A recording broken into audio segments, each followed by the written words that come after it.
खबर है, कोयला खदानों के मामलों को लेकर सुप्रीम कोर्ट पहुंची झारखंड सरकार। दोस्तों, खबर आ रही है केंद्र सरकार के फैसले के खिलाफ झारखंड सरकार कोयला खदानों की नीलामी को लेकर उच्चतम न्यायालय पहुंच गई है। उसने नीलामी में राज्य सरकार को विश्वास में लेने की ज़रूरत बताते हुए इस पर रोक लगाने की गुहार लगाई है। मुख्यमंत्री हेमंत सोरेन ने दो टूक कहा कि कोयला खदान की नीलामी में केंद्र सरकार द्वारा राज्य सरकार को विश्वास में लेने की ज़रूरत थी, क्योंकि झारखंड में खनन का विषय हमेशा से ज्वलंत रहा है। उन्होंने कहा कि इतने वर्षों बाद नई प्रक्रिया अपनाई गई है और इस प्रक्रिया से प्रतीत होता है कि हम फिर उसी पुरानी व्यवस्था में जाएंगे जिससे बाहर निकले थे। उन्होंने कहा कि मौजूदा व्यवस्था से यहाँ रह रहे लोगों को खनन कार्य में अब भी अधिकार प्राप्त नहीं हुआ है। खबर है, one nation one ration card scheme देश भर में 1 जनवरी से होगी लागू। दोस्तों, खाद्य उपभोक्ता केंद्रीय खाद्य उपभोक्ता एवं सार्वजनिक वितरण मामले के मंत्री रामविलास पासवान ने ट्विटर में बताया कि देश में इस योजना के लागू हो जाने के बाद राशन कार्ड धारक देश के किसी भी हिस्से में किसी भी राशन डीलर से अपने कार्ड पर राशन ले सकेंगे। केंद्र की महत्वाकांक्षी योजना one nation one ration card योजना अगले साल 1 जनवरी 2021 तक पूरे देश में लागू हो जाएगी। यह जानकारी केंद्रीय खाद्य उपभोक्ता एवं सार्वजनिक वितरण मामले के मंत्री रामविलास पासवान ने दी। पासवान ने कहा कि उन्हें न तो अपना पुराना राशन कार्ड सरेंडर करना होगा और न ही नई जगह पर नया राशन कार्ड बनवाना पड़ेगा। आपको बता दें कि गत 1 जून से ये योजना देश के 17 राज्यों आंध्र प्रदेश, गोवा, गुजरात, हरियाणा, कर्नाटक, झारखंड, केरल, मध्य प्रदेश, राजस्थान, महाराष्ट्र, तेलंगाना, त्रिपुरा, बिहार, उत्तर प्रदेश, हिमाचल, पंजाब और दमन दीव में लागू हो चुकी है। दोस्तों, बेहद बड़ी खबर आ रही है। अब फ्री LPG सिलेंडर लेने के लिए प्रधानमंत्री उज्ज्वला योजना में हुआ है बड़ा बदलाव। दोस्तों, खबर आ रही है, प्रधानमंत्री उज्ज्वला योजना के तहत LPG कनेक्शन मिलने वाले ग्राहकों की नई नीति में सरकार ने बड़ा बदलाव किया है। इस स्कीम के तहत कोरोना संकट के चलते प्रधानमंत्री गरीब कल्याण योजना के तहत गरीबों को निःशुल्क LPG सिलेंडर बांटने का फैसला 3 महीने वाली जो थी वो बदल चुकी है। लेकिन अब अगर अगले साल तक उज्ज्वला योजना के ग्राहक LPG सिलेंडर खरीदते हैं तो उनको भी राशि चुकानी पड़ेगी। गौरतलब है कि इस योजना के तहत शुरुआती 2 महीनों अप्रैल और मई में लाभार्थियों के खाते में प्रत्यक्ष लाभ हस्तांतरण यानी DBT के तहत अग्रिम तौर पर धनराशि प्रदान की गई थी ताकि उन्हें किसी प्रकार की परेशानी ना हो। दोस्तों, रेलवे में सफ़र करने वाले लोगों के लिए एक बड़ी खबर आ रही है। यात्रियों को मिलेगा लाभ, रेलवे ने पैसेंजर ट्रेनों को एक्सप्रेस में बदला। दोस्तों, खबर आ रही है, कोरोना के लॉकडाउन में एक तरफ जहां यात्री ट्रेनें बंद रहीं लेकिन रेलवे विभाग के कामकाज में कोई असर नहीं पड़ा है। एक तरफ जहां पार्सल ट्रेनों में लगातार रेलवे आवश्यक सामग्री की सप्लाई कर रही है तो वहीं श्रमिक स्पेशल चलाकर लाखों की संख्या में मजदूरों को सुरक्षित अपने घर तक पहुंचाया। इस दौरान उनके खाने पीने की व्यवस्था रेलवे की ओर से की गई थी। आपको बता दें कि देश भर में संचालित करीब 500 से अधिक पैसेंजर ट्रेनों को एक्सप्रेस में बदलने का निर्णय केंद्र सरकार ने लिया है। अब देश भर में 200 किलोमीटर से अधिक दूरी के लिए चलने वाली 500 से अधिक पैसेंजर ट्रेनों को एक्सप्रेस में तब्दील करने का आदेश दिया गया है। आपको बता दें कि 32 ट्रेनें शामिल है पश्चिम मध्य रेलवे की, जिसमें भोपाल रेल मंडल की आधा दर्जन से अधिक ट्रेनें पैसेंजर से अब एक्सप्रेस के रूप में अधिक स्पीड में दौड़ लगाएंगी। इस योजना से रेल यात्री व पैसेंजर को लाभ होने की उम्मीद है। दरअसल भाग दौड़ भरी इस जिंदगी में अब लोग जल्द से जल्द एक से दूसरे स्थान पहुंचना चाहते हैं, इसलिए पैसेंजर ट्रेन में यात्री सफ़र करना पसंद नहीं करते हैं, जिससे लगातार इन ट्रेनों में यात्रियों की संख्या कम होती जा रही है। खबर है, एजुकेशन जगत को बड़ा तोहफा देने की तैयारी में है झारखंड सरकार। दोस्तों, खबर आ रही है, राज्य के उच्च तकनीकी एजुकेशन एवं कौशल विकास विभाग भीतर संचालित होने वाले उच्च एजुकेशन विभाग की ओर से राज्य के एजुकेशन जगत को बड़ा तोहफा देने की तैयारी में है। प्रदेश के एक साथ 2 नए विश्वविद्यालय स्थापित किए जा रहे हैं। आपको बता दें कि इसमें ट्राइबल यूनिवर्सिटी के साथ झारखंड ओपन यूनिवर्सिटी की स्थापना का प्रस्ताव भी शामिल है। इसकी प्रक्रिया पूरी हो चुकी है। ऑनलाइन दूरस्थ एजुकेशन को बढ़ावा दिया जाएगा। भिन्न भिन्न जिलों में इसके केंद्र स्थापित किए जाएंगे। आपको बता दें कि घर बैठे विद्यार्थी इसके जरिए पढ़ाई कर सकते हैं। यह झारखंड विश्वविद्यालय होगा।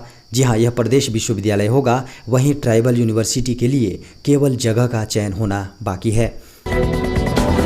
खबर है स्कूल खोलने को लेकर जारी हुई नई गाइडलाइन।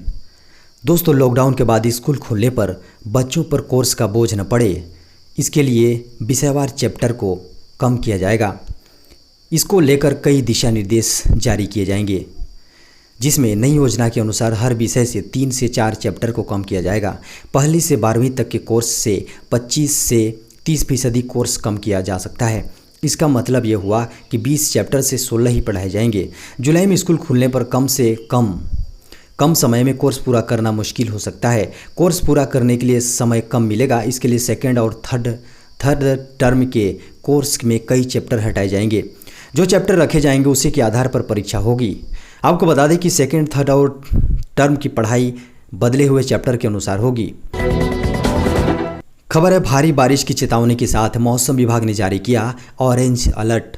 दोस्तों, खबर आ रही है मौसम विभाग के निर्देशक के अनुसार फिलहाल पाकिस्तान से पूर्वी मध्य बंगाल की खाड़ी होते हुए दक्षिण पंजाब, हरियाणा, दक्षिण उत्तर प्रदेश, झारखंड, उत्तरी ओडिशा के तटीय क्षेत्रों व उत्तर पश्चिमी बंगाल की खाड़ी तक समुद्र तल से ऊपर क्षेत्र में एक टर्फ लाइन बना हुआ है। बताया गया है कि 22-23 जून तक मध्य प्रदेश व उत्तर प्रदेश के कुछ क्षेत्रों में, उत्तराखंड के कुछ अन्य क्षेत्रों में मानसून सक्रिय होगा। 24-25 जून तक पश्चिमी हिमालयन क्षेत्र, हरियाणा, चंडीगढ़, दिल्ली, पंजाब के अधिकांश क्षेत्रों में, अरब सागर के शेष क्षेत्रों में, गुजरात, मध्य प्रदेश और उत्तर प्रदेश के साथ ही राजस्थान के शेष क्षेत्रों में मानसून सक्रिय होने का अनुमान है। शनिवार को सामान्य तापमान की तुलना में रांची के अधिकतम तापमान में 4 डिग्री सेल्सियस की गिरावट दर्ज की गई है। न्यूनतम तापमान में 1 डिग्री सेल्सियस की वृद्धि दर्ज की गई। पिछले 24 घंटे में सबसे अधिक बारिश सिमडेगा में 119.6 मिलीमीटर दर्ज की गई है। खबर है गलवान संघर्ष के 5 दिन बाद आया नेपाल का बयान। दोस्तों, खबर आ रही है विदेश मंत्रालय ने चीन को करारा जवाब दे दिया है। मंत्रालय के प्रवक्ता अनुराग श्रीवास्तव ने चीन के गलवान घाटी को उनका बताने वाले उसके चीन के दावे को गलत बताया है। उन्होंने कहा कि चीन ने मई 2020 से गलवान वैली में भारतीय सेना की पेट्रोलिंग पार्टी को प्रभावित करने की कोशिश की। नेपाल ने शनिवार को कहा कि उसे विश्वास है कि उसके दोनों मित्रवत पड़ोसी भारत और चीन क्षेत्र की स्थिरता एवं वैश्विक शांति को ध्यान में रखते हुए शांतिपूर्ण तरीकों से वास्तविक नियंत्रण रेखा पर सीमा गतिरोध को सुलझा लेंगे। चीन ने लद्दाख के पास स्थित गलवान घाटी पर अपना दावा किया। वहीं भारत के विदेश मंत्रालय पर चीन के दावे की हकीकत बताई। विदेश मंत्रालय की तरफ से जारी बयान में कहा कि चीन का दावा बेबुनियाद है। खबर है एसबीआई बैंक की। जी हाँ, अकाउंट में मिनिमम बैलेंस का टेंशन खत्म। एसबीआई में घर बैठे 4 मिनट में खुलवा सकते हैं बचत खाता। दोस्तों, खबर आ रही है सबसे बड़े बैंक भारतीय स्टेट बैंक में बचत खाता खोलना बेहद आसान रह गया है। इसके लिए न किसी कागजी कार्रवाई की ज़रूरत है, न ही बैंक की ब्रांच जाने की। यह काम घर बैठे सिर्फ 4 मिनट में किया जा सकता है। एसबीआई ने इंस्टा सेविंग बैंक अकाउंट यानी कि इंस्टा सेविंग बैंक अकाउंट की सुविधा शुरू की है। यह Aadhaar based instant digital savings account है, जिसके ग्राहक बैंक के इंटीग्रेटेड बैंकिंग और लाइफस्टाइल प्लेटफॉर्म के जरिए अकाउंट खोल सकता है।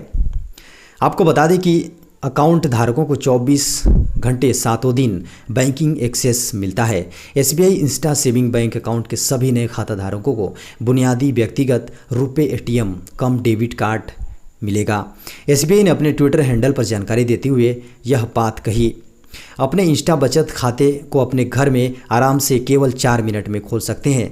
यह जानकारी एसबीआई ने ट्विटर के माध्यम से दी। इसमें मिनिमम बैलेंस नहीं होने पर बैंक कोई चार्ज अब नहीं वसूलेगा। SBI insta saving bank account holder के पास 7 दिन और 24 घंटे बैंकिंग की सुविधा उपलब्ध रहेगी। खबर है चीन कर रहा है युद्ध की तैयारी। एलएसी से 40 किलोमीटर दूर है भारी जमावड़ा।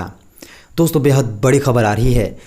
जी हाँ, सीमा पर लद्दाख के समीप जहां भारत और चीन के बीच झड़प हुई थी, वहां और दूसरे मोर्चों पर वास्तविक नियंत्रण रेखा का मीडिया रिपोर्ट्स में जो सैटेलाइट डेटा आया है और जो वह हालात बयां कर रहा है, वह बहुत ही ज़बरदस्त तैयारी को बयां कर रहे हैं। आपको बता दें कि सैटेलाइट इमेज विशेषज्ञों के अनुसार चीनी सैनिकों की ये भारी तैनाती वास्तविक नियंत्रण रेखा से लगभग 40 किलोमीटर दूर बताई जा रही है। गलवान घाटी, जहां चीनी सेना के साथ हिंसक झड़प में भारत ने 20 बहादुर जवानों को खो दिया, वहां पर चीनी सैनिकों की ओर से न केवल सैनिकों बल्कि भारी मशीनरी, शिविरों और वाहनों का कुछ विशाल निर्माण सैटेलाइट इमेज से देखा गया है।